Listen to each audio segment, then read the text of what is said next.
Hello and welcome to this week's episode of Analysing Anfield, your tactics and analytics podcast, courtesy of the Blood Red channel. I'm Josh Williams and I'm joined by Mo Stewart, who I am led to believe is once again under the weather. Mo, how are we feeling, mate? I've had better weeks. I've got COVID as it stands. So yeah, that came to me yesterday as a nice little present. So I'm not doing great, but to be honest, last night made me feel a whole lot better. I think it's fair to say. Yeah, I well, you're wasn't going to doing miss this show, put it that way. you're a little bit like Liverpool's squad this season, mate, picking up knocks here and there, but it's nice to see you still putting the work and still appearing on, and I'm sure Liverpool picking up a win is going to make that a lot easier. Definitely. And I mean, in terms of the Champions League standings, we can talk about the wider picture of the season and how good we are, how good we aren't.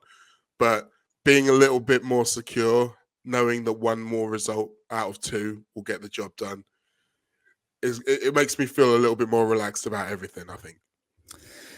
Yeah, well, we're in a bit of a weird position here because this is for 2 weeks in a row now. We've recorded the podcast after the Champions League match rather than the Premier League. So 2 weeks in a row, we've recorded the podcast after a win. When if we'd have recorded 2 days ago, maybe it would have been a totally different podcast. And that was the same last week with the draw against Brighton. I think it might have been. So on the back of that, I know Liverpool scored 7, but I don't want to be that cheerleading podcast that are just relentlessly talking about Liverpool scoring 7 times and the glory days are back and all that stuff. So we're going to try and keep the balance. We're going to try and assess things as they are rather than getting a bit carried away and things like that. But at the same time, I don't want to be a downer. So against Rangers, I mean, what did you make of the performance, Mo? I mean, it was probably one of them games, wasn't it, where it was a game of 2 halves, really. It really was. And I mean, I watched it back this morning, and it's funny because I think that the last 10 minutes of the first half are Rangers' best moments of the game, and that can kind of colour how the whole of the first half looked. But I thought we started okay, having had so much emphasis on how we start games. I thought first 20 minutes we were okay. The only problem was the 2 times that we lost the ball in midfield led to shots on goal for Rangers, the second of which was their goal. So you can say again, it was a positive, promising start, but then it's shattered immediately. But Liverpool did well to recover from that. It was important to get a goal back soon, kind of weather the storm, as I said, until that last 10 minutes of the first half. But this was a game where there were a couple of things that were tweaked in the second half that I think really did make a difference. The first one being, I think Firmino was instructed to get closer to Darwin Nunez. First half, Firmino was still effective. He was doing his Bobby bits in midfield and linking the play. But Nunez found himself isolated a little bit too much. And his touch at the moment isn't good enough to hold it up when he's got no one within 20 yards of him. Second half, Bobby was in and around him a lot more, and you can see that difference. I also think the narrowness of how we were playing, it wasn't really working so well first half. It meant Rangers were able to contain us and just put a bit of a low block in. Second half, once again, we were able to make it work. I think Elliott in particular was really good at coming from the wing to find little pockets in the middle. So again, you can see the shoots of recovery in how Liverpool were able to solve the problems of the first half. But I kind of tend to agree with you. I'm not going to go overboard because there are going to be very few Premier League teams who basically give up or lose all belief in the way that Rangers did last night. Yeah, I mean, there's a fair bit to touch on around where Liverpool are at the moment, so we are going to get through that throughout the podcast. But I think we'll start with, I mean, you just touched on Nunez there. I think you make a good point that in the first half, he maybe didn't look great. He looked like his first touch was a little bit off it and things like that, which we have seen at times. But I do think against Arsenal in particular, which we can touch on a little bit considering we haven't covered it, I do think it was his best game for me in Liverpool shirt. I think he was great against Arsenal. Obviously scored a goal and his link play was a lot better as well. It was. But I feel like it for the not for the first time actually. I've felt this a few times, but it felt like in the game, whenever Nunez was in and around the ball, it felt like something was going to happen, and that's obviously what you want from an £85 million attacker. That's usually what we get with Mo Salah. Maybe a little bit less this season, and certainly less in against Arsenal. Nunez felt like the talisman against Yeah, Arsenal, and in this game, as you say, first half, a little bit isolated. We spoke a few weeks ago, I think, Mo, where we touched on how Uruguay use him as part of a front two, and how he is maybe not the type of player that you want to lead an attack on his own as like a no, lone central striker. Maybe you want a number 10 behind him. Maybe you want a second striker next to him. And I think in the second half, we did see the benefits of what it looks like when there's a player around him. And I think Firmino's a decent partner for him. I think Firmino is more inclined to come away from the goal. Nunez obviously more inclined to drift towards it. So as a pair there, I think they worked quite well. But Liverpool have a bit of an issue at the minute regarding that, because Mo Salah came on yeah. and scored 3 in 6 minutes and 12 seconds to become the quickest Champions League hat-trick scorer in history. And it was interesting that he replaced Nunez and played through the middle. So it's now an interesting little tactical dilemma now, I suppose. It's one of those where you'd say it's maybe a nice problem to have, is it? But It's it's tricky now, interesting isn't it? though. It really is, because there are so many nuances within it. Because I think part of the issue Klopp has got at the moment is that of the players who he's got at his disposal, taking out Diaz is injured, most of them do their best work centrally. Even last night, if you look at Carvalho, Elliott, Firmino, Jota, those four players, when they were at their most dangerous, were operating in and around central areas. Except maybe when Carvalho, when Nunez drifted wide to the left, he was around him there a little bit. But otherwise, they all want to be central. And then, as you mentioned, Nunez and then Salah. And I think when you're thinking about the building of the confidence of Nunez, you look at he scored in 2 consecutive games. So he'll hopefully start to feel a little bit better in himself. This is what Klopp will have wanted by keeping him going. But then, like you say, Salah was able to be not only revitalized but deadly.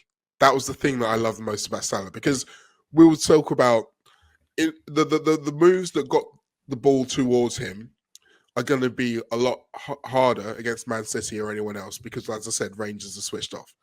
But once Salah got the ball, that's the bit I was interested in. How he took, because even if you think about the very first one that McGregor saved very well with his legs, the beautiful touch to bring it out of the air and then a finish. And they've obviously been told to go between McGregor's legs because Firmino did it and then he tried to do it as well. But that already told me, okay, the sharpness is back. And then if you look at all of the shots, 4 shots, 3 goals, no fuss, all exactly where he wanted to put the ball. That's the part that I take from that, is the fact that we don't know how many chances he may get in a big game like against Manchester City. But if he gets them, then that's the most Salah I want to see taking them. Yeah, well, it's interesting when you consider the development of Salah, because if you think of a 4-4-2, you probably would be naturally inclined to put him where he usually plays, and that is on the right flank, cutting inside using his left foot. It's not, well, it is a bit, I suppose. It is slightly different to the 4-3-3, but it's still him occupying the right flank essentially. But when you actually think about it and how he's developed over the past few years, he's very much now obviously an inside forward, but crucially, he's now 30 years old. So I don't think Salah on the right side of the 4-4-2 would have been that much of an issue if this was 25-year-old version of Mohamed Salah. But I think now that he's 30, I'm not saying he's slower and like that, but it does feel a little bit like he's more maybe efficient with his movements, with his running. A bit more goal orientated, almost a little bit like the way Cristiano Ronaldo developed. I was Cristiano just going to say Ronaldo, that. yeah, well, he obviously went towards being a central striker in the end, didn't he? And got to a point in his career where he's literally doing nothing but putting the ball in the net. But I mean, it's not just him. I mean, Gareth Bale went the same way. You could argue Thierry Henry did as well. It's something that you see, like you say, forwards when they know they don't have necessarily to use that electric pace all the time, so they can save it in reserve for the special moments. Their intelligence allows them to pick the right moments when you're central. And obviously finishing is still finishing. If you're in and around the goal, you're still going to have that ability. So I understand why they move centrally. And I do think for Salah, it's something we're going to see eventually. The problem for Liverpool right now, though, is that if you have Salah centrally, then you really do have no width when Trent's out. Like, obviously, we had Gomez.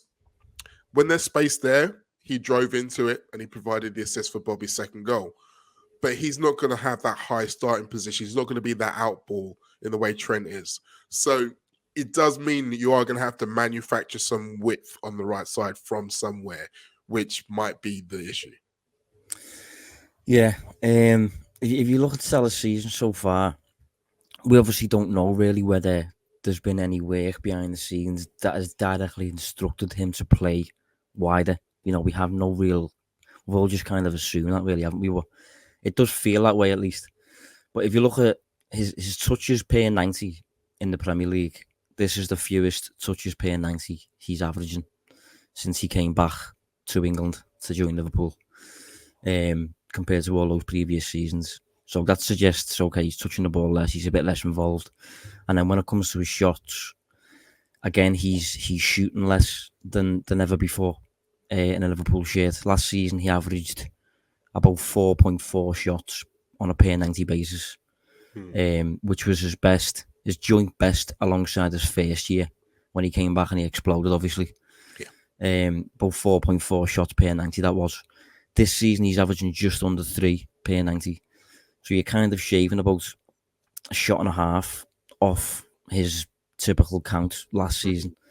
And obviously, we saw last night, and we know anyway, that you do want this player closer to goal, finishing the moves. And the issue is, you also want Nunez doing that. Yeah. There was talk of Nunez being a bit of a wide forward at times by some people.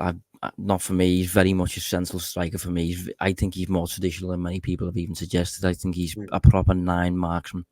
So you obviously want Nunez to the middle, and you want him to also finish the moves. We've touched before on how he's maybe not as much of a possession-based player in deeper areas and stuff. And then you have to factor in Firmino's form at the minute. He's. Yeah. I mean, it was a ridiculous performance. I thought Firmino was brilliant, just a step ahead of everyone. And in terms of his finishing's as sharp as I've ever seen it. He's one of those players who, if you look back through his Liverpool career, he's gone on hot streaks before where he's got a lot of goals in a short space of time. But he gets that glint in his eye that he's never going to miss. And he knows he's never going to miss. And when he's in that mode, he is literally unstoppable. If you look at all of the chances, not just the goals that he scored, but the chances, whether they are, the one against Arsenal, it wasn't a presentable chance. It wasn't like he was right in the middle of the box with no one to beat. He was out wide. He had to kind of drop his shoulder a bit, place it right in the far corner, but he did it. And that's where he is at the moment in terms of his confidence. And his influence in and around other players, as I mentioned, he was really vital when Rangers were trying to get on top in the first half in terms of being able to come back and link play. And if he's got the finishing as well, and then we also have someone else ahead of him to be in those positions, to occupy defenders, to give him the space to drop back, then that's creating the right platform for him to work. But again, we're still getting into that same position where kind of everybody wants to be there. When they can't all be there at the same time. Yeah, it's a difficult problem really to navigate this, because obviously Harvey Elliott played quite well, I thought, on the right side. I'd have no major issues, at least, with him staying there, apart from I don't like that he doesn't offer the threat in behind. That's a little bit of an issue sometimes. But I wouldn't have that much of a problem with that if it meant Salah can go up top, maybe next to Nunez, but then it means Firmino's getting left out, and Firmino is, as you say, in top form at the minute. Looks brilliant at the minute. All his finishes are just, really in the corner and things like that, proper, in off the post and things. And Nunez has scored 2 and 2. You spent 85 million for him, on him. So he's kind of in a position where he's got a legitimate claim to start. And Manchester City struggled with him as well last time we faced them.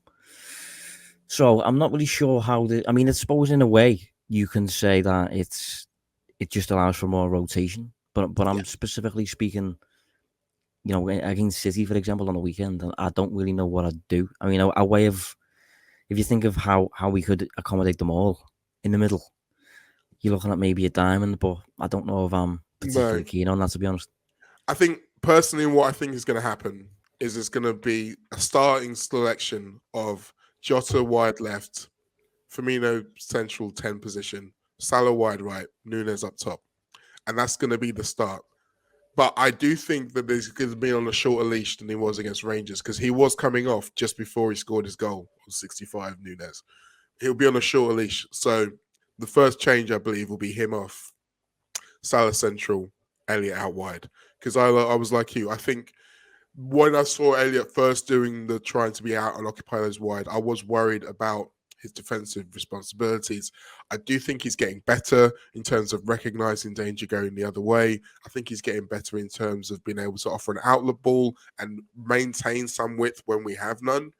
But obviously all of these things become magnified in a game against Manchester City. So I don't think that it's necessarily where I would want him to start the game. But I do think 65, 70, particularly if there's one goal in it either way, that's the move I'd be making. Yeah, I mean, the performance against Rangers does suggest that 4-4-2 is going to stay. Certainly has a defensive shape. Obviously, Klopp spoke about that after Liverpool suffered against Brighton. I think it was. He said that we want to close down different spaces, we want to manage different spaces and things. So it looks like no matter who's injured, because obviously there was a question mark as to whether it would stay after Diaz got injured. It does look like, even despite that injury and despite whoever gets injured, really, in a way, you're going to keep 4-4-2 as a defensive system, which I don't really have that much of a problem with. But as you say, it's getting to a weird position where lots of players want to occupy the centre.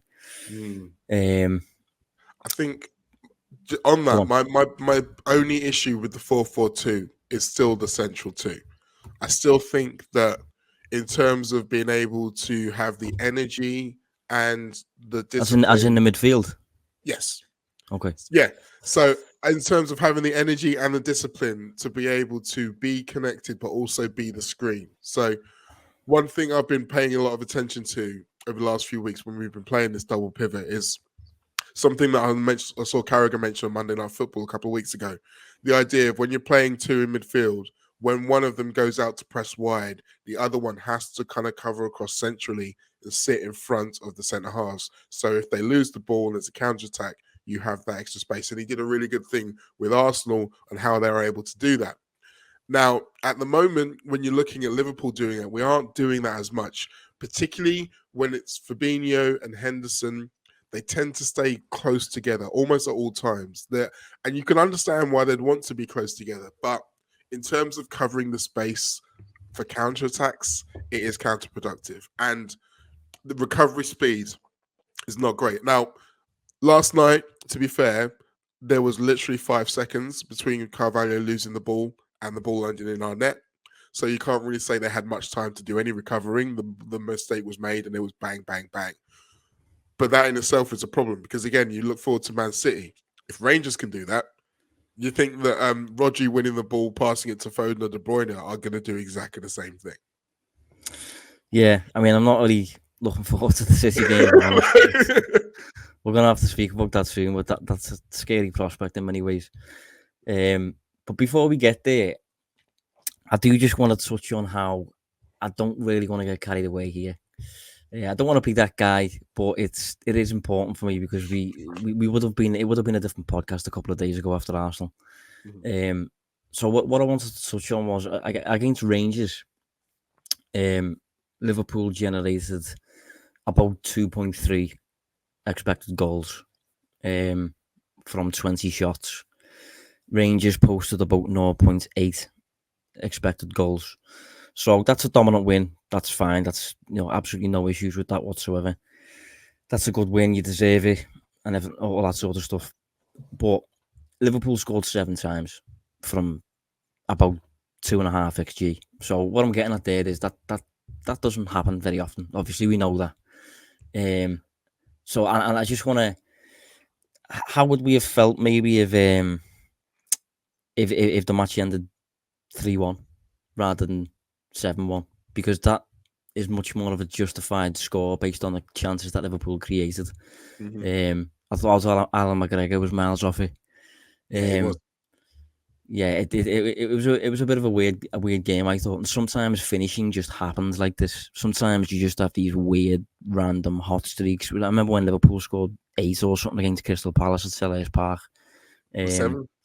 And the same 7 thing was it? happened. Yeah. And Yeah, if you think about it, the last 3 times Liverpool scored 7 or more, or okay, the last 2 times, sorry, that game and then the Bournemouth game, it hasn't exactly kicked on from there. It yeah. hasn't been, okay, now the floodgates have opened. Those games have been anomalies. So you're absolutely right. We have to treat this exactly the same.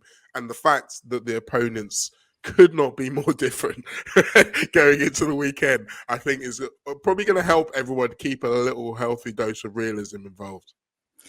Yeah, well, I feel a need to touch on it because I almost separate finishing from the performance of the team, because the finishing is kind of like the unpredictable icing on the cake that either happens or doesn't in many ways, and that is what will flatter a scoreline or the opposite sometimes. But the actual performance of the team, I don't think was that different to facing Rangers 7 days earlier. I think it was very comparable. I think we were just as good in both games, really. You could argue it was more of a rounded performance last week in terms of both halves, whereas this time around, we seem to really dominate the second half and almost explode when it comes to goals.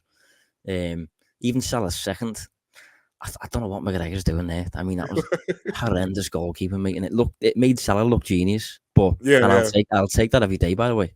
But Well, this is it. It's like Salah just stopped and was like, hang on a minute, there's a big space there. I'll just put it over there. It's like he yeah, was planning to do something completely different. And it's just like, hang on. No, I'll just score. yeah. Do you remember the Merseyside derby a few years ago when Everton had Joel Robles? I think it might have been in goal, and Divock Origi scored a few times. Yes. Just horrendous position in terms of goalkeeping, and it makes the striker look genius. It makes the striker look great, but a lot of the time it's just daft errors by the opposition almost. Yeah. I mean, like I say, the game against Man City, if you look at the way the Rangers were playing at the time we were scoring all these goals, you can't expect that out of Man City. There's no way that they're going to be that lax at any point in the game. So you can't really take too much for the only thing, like I said, with Salah, the sharpness, the decision making in and around the box, because we've seen it before when Salah feels like he needs a goal, he can snatch at things, he can become a little bit irritable on the pitch, you can take him out of his game a little bit. So him feeling that and feeling that great will be perfect. To be honest, I sensed a little bit of that from Jota, even though he was still effective in this game. Obviously, he got a hat-trick assist, although one of them was a tackle. So, but Jota, I think 19 games, 19 Liverpool games since he last scored. That's a lot. And Yeah, you can tell it's playing on his mind. The one chance that he got was the only time McGregor did something good, which is basically just nip the ball off his toe. But all McGregor did was pass it straight to Elliott, who slammed it in. So Jota at the moment, he's very much in the need one to go in off his backside territory. But like I said, he's still able to affect the game. So I would still have no qualms of putting him in the inside. yeah. I've just sent you a DM there, Mo. A photo of what I'm just about to talk about at the minute. But I think one of the reasons I'm a little bit reluctant to get carried away with this one is if you look at the performance against Rangers in terms of the race map, which is like basically expected goal, but it's a timeline according to the minutes in the game. For the first half, Liverpool are arguably the worst team. For the first half, it was another case of Liverpool not really dominating the opposition, and the opposition not really, it's only Rangers essentially. No, no disrespect in any way, but Liverpool should be winning this game. And for the first half, it looked like another Liverpool performance where we were no more dominant than the opposition were. Obviously, in the second half, things get carried away and things explode. And again, that's great. It's great for confidence, momentum, rhythm, all that stuff. But in terms of performance, and if you tie it back to what we saw against Arsenal, I don't think we were that bad against Arsenal. I think the attack is generally fine, really. And I think the the mentality of the team has been criticised at times. I think the mentality of the team is pretty fine as well for the most part, considering we came back from 2 goals down. We came back from a goal down on 2 separate occasions. It's just the defensive side of the game that we don't seem to have sorted yet. No. And almost the physicality of the team. You know, I thought against Arsenal we looked absolutely shattered after an hour. Yeah, in terms of energy, yes. Obviously, strength, I think that we're doing okay in that respect now. We're going to probably talk about Konate a little bit later on, so I won't go too heavy. But yeah, it's a strange malaise. And going back to what you're saying about the XG, I think the thing about it, and the reason why I wasn't surprised we were behind Rangers at half time, is we're still giving away high value chances. We're not giving away a high volume of chances, but when we do, they tend to be big ones. And that is a problem. Like, you can do well for a long period of time, but if the only chance you give up is a high chance it's going to be a goal, then that does negate all of that good work. So you need to find a way to stop giving those chances away. And I do think if you look back at those chances, it all stems to how quickly opponents are able to get beyond our midfield and our midfield's lack of ability to get back into the game. I mean, I feel like I'm slagging them all completely. There were good things that they did in this game. There were times when they did what they were supposed to do. They intercepted well and they shuttled across. But again, we have to talk about the value of the opposition. It's going to go up infinitely against Manchester City. I looked at the problems that Rangers were able to cause us, and they were the same problems that Arsenal caused us. They were the same problems that Everton caused us. And you know that Man City have been forensically looking at us because regardless of how good we have or haven't been, Pep Guardiola is not going to be fooled into thinking this will be an easy game. He still thinks he's facing Liverpool. Liverpool's still Liverpool. So they're going to be looking at absolutely everything. And this is a very, very, very big thing that if we can't fix, I don't know how we're going to get out of this game alive. Well, to be honest, I think it might be one of those fixes that can only really come in the transfer market, sadly. I think Klopp has obviously changed formation, changed the system, tampered with the spaces that were inclined to close down and things. Trent has came out the team for Gomez. Fabinho's came out the team and came back into the team and stuff. Robertson's been in and out for Tsimikas. And I think despite all of that, it's still kind of a reoccurring theme that Liverpool look defensively open and Liverpool don't look as almost ferocious as a typical Klopp team does. Like, I thought it was really, on the eyes at least, it looked really telling against Arsenal which team was hungrier, more energetic, fitter, all that stuff. Arsenal just looks so more youthful than Liverpool, so much more youthful than Liverpool do. And when you think of what Klopp's game is, everybody knows what Klopp is about. Some coaches have identities that are very vague and ambiguous, but when it comes to Klopp, people know what Klopp's game is about. And the first thing many people would reference is pressing, intensity. There's a reason Linda's called his book that. Physicality, speed, power, all of that stuff. And I think Liverpool probably have the power, okay, but in terms of the legs and the energy and the just relentless covering distance and things like that, it's just not really there at the minute. And I do think it's probably a transfer window fix, sadly.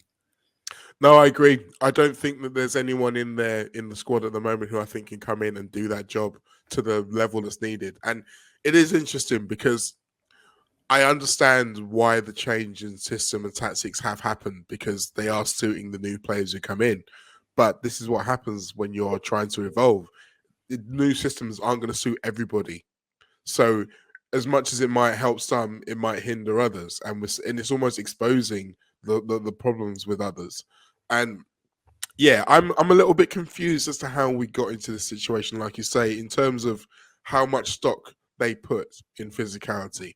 Obviously, there's the elephant in the room is Naby Keita, because we don't know what Liverpool would look like in Naby Keita in one of the twos. For all we know, he might have been absolutely pivotal to this idea for Klopp, because in terms of energy, when he's on the pitch, he does have that. and he probably would make a difference in this kind of formation. Unfortunately, I can't magic him back to fitness for Sunday, but I do wonder whether that change would have been what Klopp was thinking of in terms of how this works. But with him around, not around, and literally no one else really able to do it to the level required, then yeah, you're right. I think he has to go into the transfer market. And if he does, you should call me because I've got a few ideas.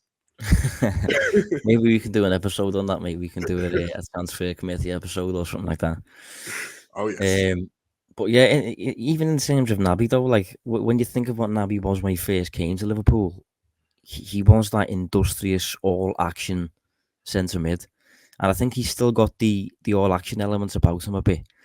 But maybe it's injury wear and tear almost over the years. But he no longer looks. He does almost look slow. He no longer looks an energetic, buzzing around the pitch and like that. If you think of Wijnaldum when he first arrived, covering ground, very robust and stuff. Henderson has always been a kind of like a Duracell bunny in the middle of the park. James Milner's always been that, but they're all just 5 years older. Yeah. And it's just, and Thiago as well. I mean, Thiago's never been that, to be fair to him, but even Thiago, even if he tries to be that, he's like 31, I think. Yeah, so, and you can have Thiago in a midfield too if the other guy is like an N'Golo Kante type, two players in one. But yeah, when the other maybe, guy maybe is even Henderson, maybe even a Bellingham. Well, exactly. Well, but, all the people who thought we were going to get through the whole show without mentioning him, unlucky. But Yeah. I mean, the point is that yes, he is the kind of guy. But if we're gonna play this system consistently, we're gonna need more than him. We're gonna need three guys to come in and be rotation options if you're gonna keep Thiago as one of them, and maybe look at Fabinho. I think Fabinho's probably not necessarily fallen off a cliff. I think he's started to regress a little bit quicker than people thought. But maybe that's because we were asking him to do all of that kind of work for the last 2 seasons now. So who knows? Yeah, I mean, Fabinho is still only 28, and I do feel like maybe he's going to suffer more than anybody from a lack of legs around him. And maybe if you surround him with two industrious runners, he'd look a lot better. Maybe covering those gaps for him, essentially. But it's a tricky one. But I would hope that by this time next year, in exactly 12 months, Liverpool have at least 2 new centre mids by then. At least, it's essential, and I think it's that the fact we didn't get at least one of those players in the summer.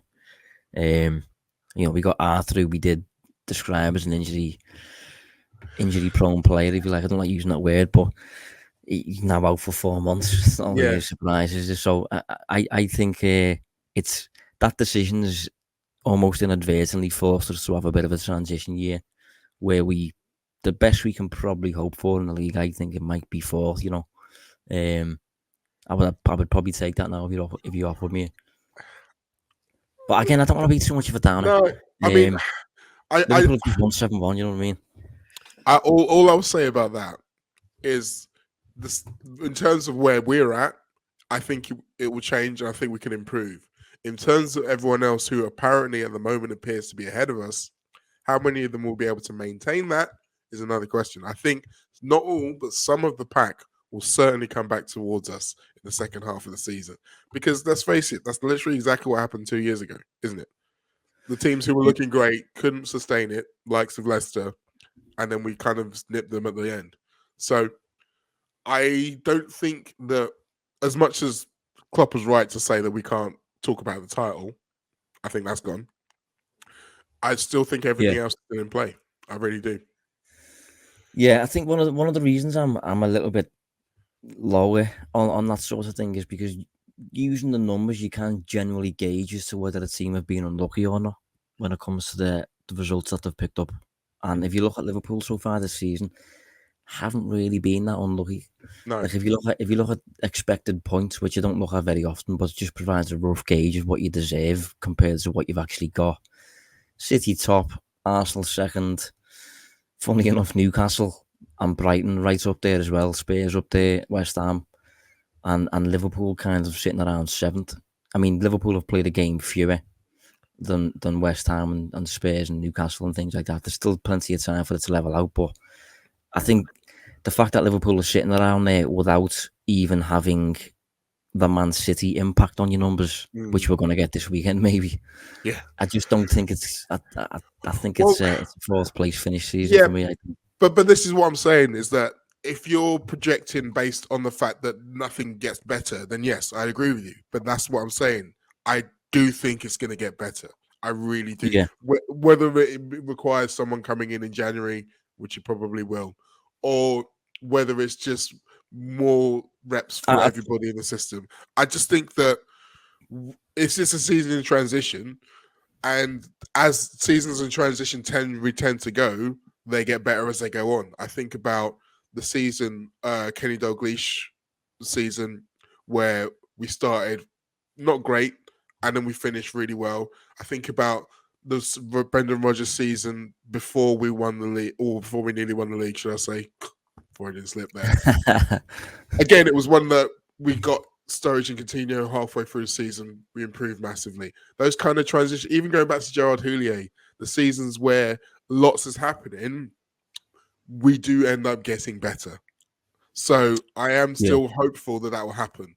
But yeah, based on where we're at the moment, we're not unlucky. We're just not performing. Arsenal, in particular, I would say that they're not lucky either. I'd say that they are performing to that level. I just don't know whether they're going to maintain it. I mean, they've got a better squad now than they've had previously. But again, like everybody, they're vulnerable to a few injuries. And another kind of bingo thing that we mention in every show, there's a World Cup coming. Well, I was going to say then, I think Liverpool are probably really going to benefit from that this season. I think it's a very random occurrence, obviously, but it's going to allow Liverpool about 5 weeks without a game. Half the squad maybe will be in attendance with Klopp in Dubai, working on things, thinking about things, all that sort of stuff. So, and a lot of Liverpool players probably won't go too far in the tournament, you'd think, apart from some of the England lads, potentially France and things like that. But you'd like to think Klopp will probably be able to deal with a lot of his players during that 5 week period, and it could certainly improve things for the second half of the season. So yeah, I am hopeful for that. But before it comes around, you've referenced it a few times already. We do have Manchester City this weekend. It is going to be interesting, and I do think that. I mean, if you want to find out what your flaws are, come up against Pep Guardiola, and he'll show you exactly what you're doing wrong. So I'm interested to see almost what Pep comes up with, where he targets, and I almost think that Joe Gomez might, for this game at least, I think it might almost benefit Liverpool that Gomez will probably play right back instead of Trent, because this is a game where Liverpool can win playing in transition on a counter-attack and stuff, whereas Trent is a lot more valuable when Liverpool are tasked with breaking down a block, essentially. And if Gomez can play as a almost a traditional right back, it could allow Liverpool to just almost win the game like they won the game a couple of years ago, just playing in chaotic moments on the break against them. I think that it's as good an option as any we've got at the moment. I agree with you in terms of Gomez might be an advantage, particularly if Thiago is playing, because the other thing with Trent is that so much of our play comes through him. He's kind of like a fulcrum in terms of passing to everybody.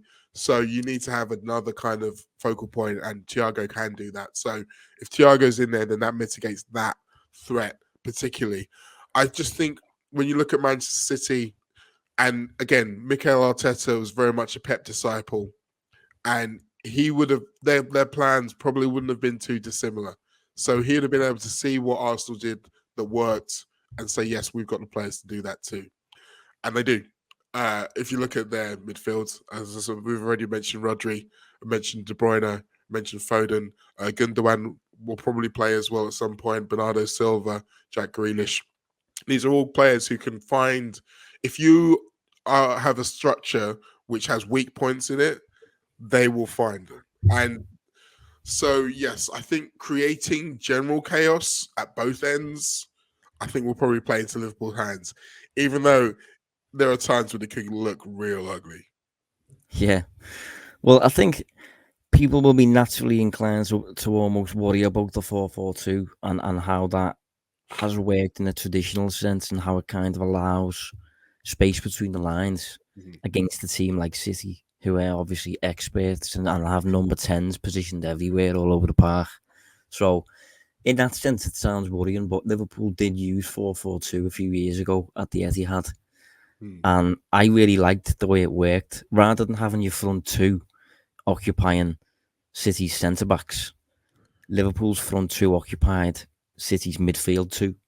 In I think it was Gundogan and Rodri at the time. Salah and Firmino just marked the pair of them, and the likes of John Stones was on the board centre half, and he just didn't really have a passing option because Liverpool were cutting off the options for him.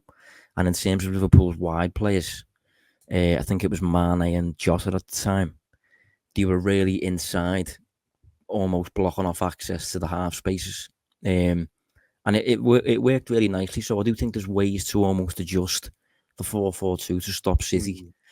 It's just a case of if City plays it to an elite standard, or if Liverpool maybe switch off in one or two moments, you can just get played through at the drop of a hat, and they can cause real problems for you. Because unlike previous years, now City have an obvious major threat in behind, right through the middle. Yes, in Erling Haaland. We had to talk about him as well, didn't we?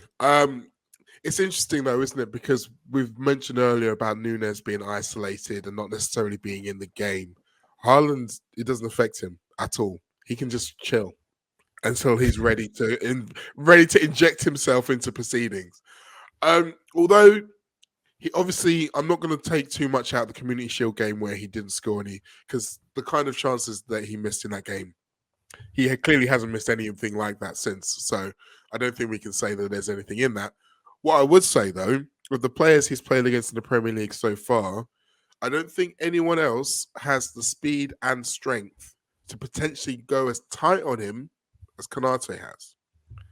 Now, obviously, normally when you play up against someone that tight, you don't want to because he can just roll you and you're away. I think Konate can potentially deal with that. I think his tactic will be to be very front foot with Haaland. He will try to get in and amongst him and be physical with him, beat him to the ball whenever he gets a chance. But City's plan will be to make him have to think about other things. So when they do decide to get Haaland the ball, he's not able to be there. So that's going to be a really interesting battle for me. Yeah, I agree. And I think, he's definitely out of form, but it also applies to Van Dijk as well. You know, Liverpool do have the centre halves to maybe cope better than anybody else in Wales. Arguably, it's 1v1 with Haaland. But he is a special case, and I think he's played at Anfield before and scored as well. Yes, he has. Yeah. But if you look at his numbers for the season, anyway, we haven't done this yet. So his numbers for the season, he's currently top of the league for shots on 38. 20 of those have found a target. And he's currently overperforming expectation by about 5.8 goals, which again places him top of the Premier League. So that suggests that he's getting lots of shots, and in addition to getting lots of shots, he's finishing to an elite standard as well. For a bit of perspective, Firmino, who feels like he's finished to an elite standard as well, is overperforming by 3.1 goals. Haaland 5.8. So some people would you could suggest that might come down.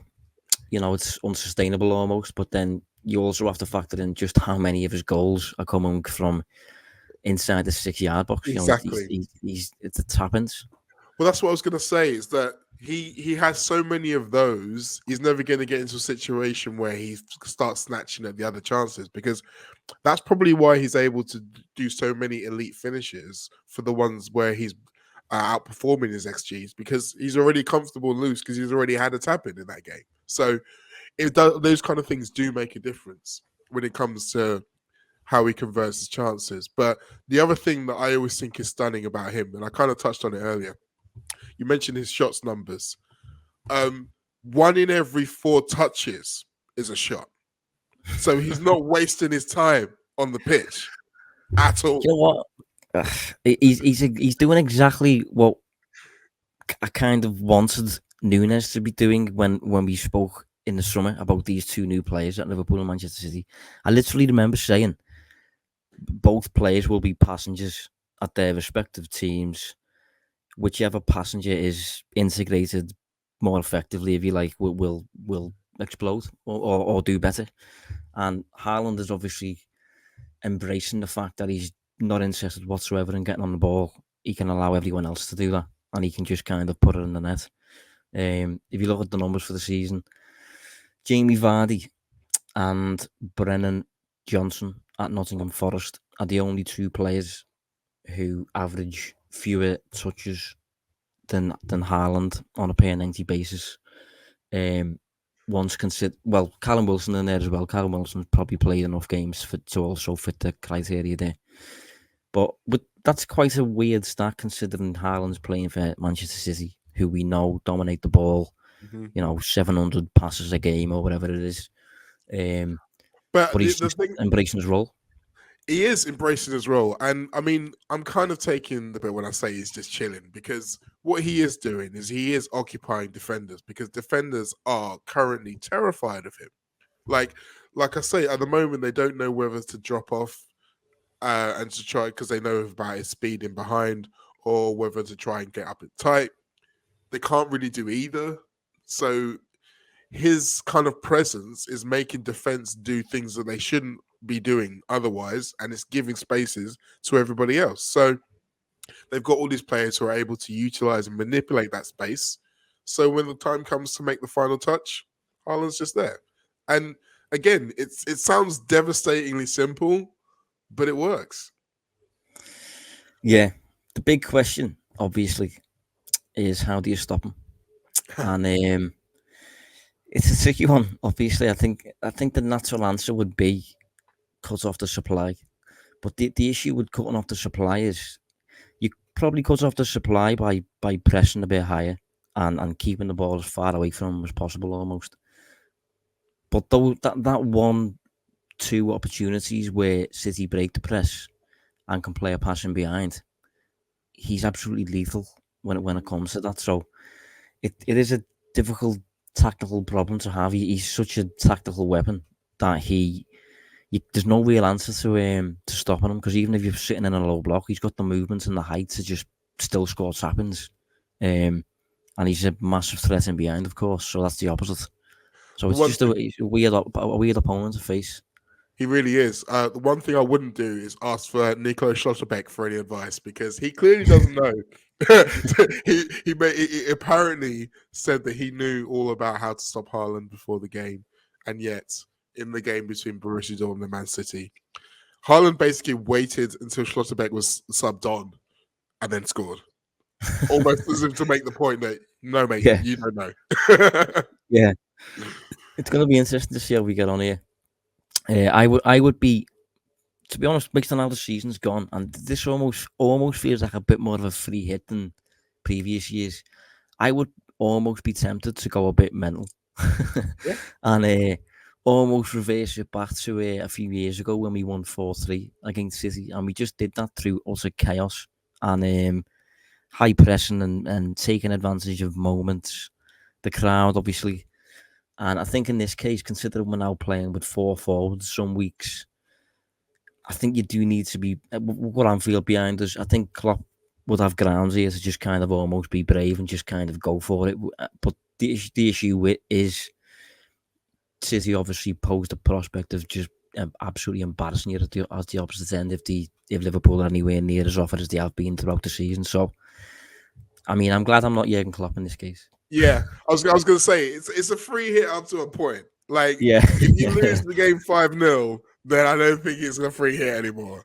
But yeah, in the way that these games have been the most pivotal game of the season for both teams in the last 3 or 4 years, I don't think it's that. It's strange, and I feel like I need to mention it simply because it might be about to go. Jurgen Klopp has still yet to lose back-to-back league games as a Liverpool manager. And Virgil van Dijk as well. Yeah, Virgil's never lost at home in the league. Still, Yeah. So we might as well shout those out while we still can.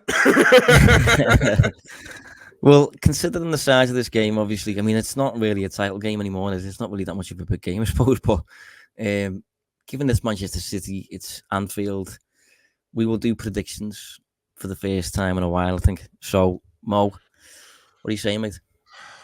I'm really disappointed that you're making me do this. I will say as well, this is Analysing Anfield, so you can be honest. Don't feel like you have to, put your red cap on. Good, because I think City are going to win. I think Liverpool are going to. I do. I think City are playing good enough to deal with our best right now, and I think that we'll play. It will be a performance where Liverpool will be in the game. I think it'll be a performance where you'll be able to point to certain things that Liverpool did really well. I think we'll score, but I still think City will win. You're not going to say a scoreline? 3-2. Do you know what? That's what I was leaning towards. I think Liverpool have the firepower to cause anyone problems. We've just scored 2 against Arsenal and we scored 7 against Rangers just gone. And in a lot of games this season, Liverpool have found a net. It's not being the issue. That's why I'm so against the whole argument that Liverpool are missing Sadio Mane. Liverpool are fine going forward. It's defensively, and we're coming up against probably the best attacking team in the world at the minute, with the most informed striker in the world at the minute. So I think I wouldn't be surprised if Liverpool concede 3. Yeah, I think it's absolutely possible, and I think on the Liverpool end of things, I think we might get 2 if we kind of. I don't know if we use the moments and if we kind of play in the chaos and take our chances and stuff. So it's going to be interesting to see. Hopefully Liverpool will do a bit more than that. Hopefully Liverpool will get a result. I wouldn't rule it out. I do think it's possible. Set pieces are still strong. Set piece, we've still been scoring goals from set pieces. I think that's still a way home. Obviously, Konate is going to play. I wouldn't be against putting a cheeky anytime goal scorer on Konate from a big header from a corner, but it's going to be a tough game. It's going to be a tough game. Yeah. There's no getting around it. Like, I'd love to be wrong. I would never love to be wrong more than I am right now. But no. I just think Liverpool maybe also have the kind of grounds at the minute to play a bit like they used to with City, which is on the break and with a bit more chaos rather than going toe to toe. And I think that could benefit us if the likes of Salah, Jota, Nunez are really on it and they're really cutthroat when they're going straight through Manchester City and things like that. But we'll see anyway. But hopefully Liverpool pick up a win and hopefully the season does get back on track as our 7-1 victory over Rangers suggests. But Mo, thanks for joining us, mate. No problem. I am about to go right back into bed. Yeah, all the best with that.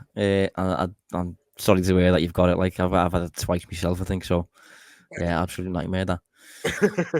But hopefully Liverpool will do you a favour. Yeah, exactly. Yeah, so thanks for tuning in, and we will see you next week.